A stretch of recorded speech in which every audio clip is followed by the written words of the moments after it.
بسم اللہ الرحمن الرحیم۔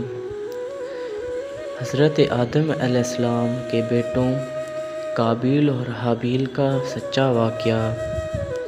فرمان الہی ہے، اے نبی صلی اللہ علیہ وآلہ وسلم، آپ لوگوں کو آدم علیہ السلام کے دو بیٹوں کا سچا واقعہ بھی سنا دیجئے۔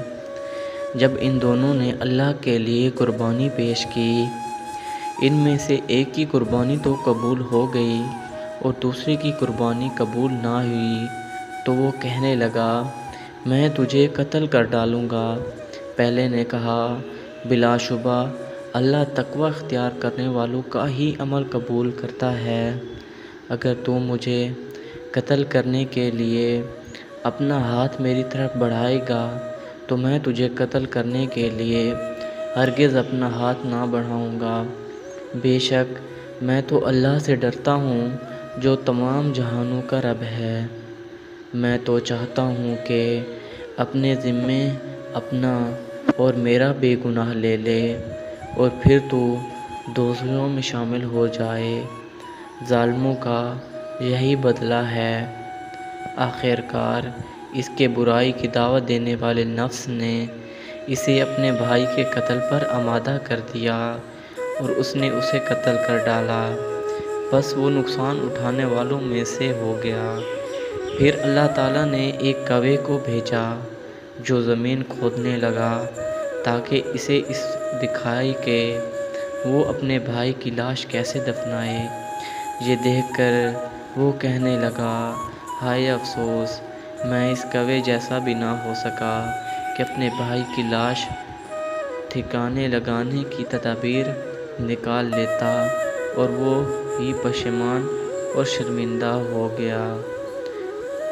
حضرت عبداللہ بن عباس اور دیگر صحابی بیان کرتے ہیں کہ حضرت آدم علیہ السلام و حوا علیہ السلام کے ہاں ولادت کا سلسلہ شروع ہوا تو ان کے ہاں ہر بار ایک لڑکا اور ایک لڑکی پیدا ہوتے تھے۔ حضرت آدم علیہ السلام کو یہ حکم تھا کہ ہر لڑکے کی شادی دوسرے لڑکے کے ساتھ پیدا ہونے والی لڑکی سے کریں اور دوسرے پیدا ہونے والے لڑکے کی شادی پہلے لڑکے کے ساتھ پیدا ہونے والی لڑکی سے کریں۔ حضرت آدم علیہ السلام کے ہاں ایک مرتبہ قابیل اور اس کی بہن پیدا ہوئی اور دوسری مرتبہ حابیل اور اس کی بہن پیدا ہوئی۔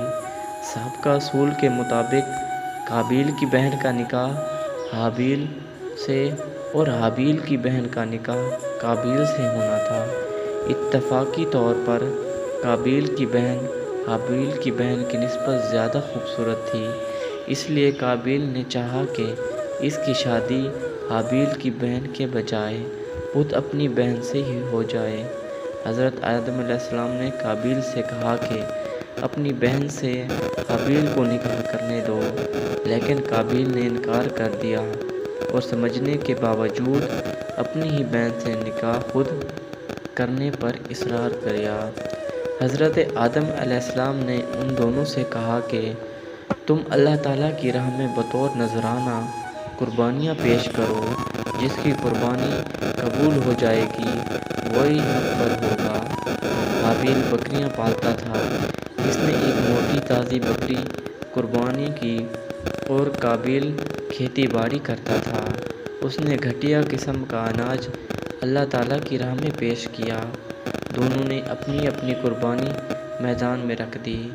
آسمان سے آگ آئی اور حابیل کی قربانی کو کھا گئی، جب اس کی قبولیت کی علامت تھی۔ قابیل کی قربانی جب قبول نہ ہوئی تو اسے غصہ آیا اور اس نے اپنے بھائی حابیل کو قتل کر ڈالا۔ جب حابیل قتل ہو گئے تو قابیل نے کھلے آسمان کے نیچے ان کی لاش رکھ دی، اس لیے کہ اسے دفن کرنے کا طریقہ معلوم نہ تھا۔ آخر کار اللہ تعالیٰ نے دو کوے بھیجے، ان میں سے ایک نے دوسرے کو مار دیا، پھر چونچ سے گڑھا کھود کر مردے کوے کو اس میں ڈال کر اوپر سے مٹی ڈال دی۔ قابیل نے جب اپنی آنکھوں سے یہ ماجرا دیکھا تو شرمندہ ہو کر کہنے لگا، ہائے افسوس، میں اس کوے سے بھی کیا گزرا ہوں کہ اپنے بھائی کی لاش دفن کرنے کی تدبیر بھی نہ نکال سکا۔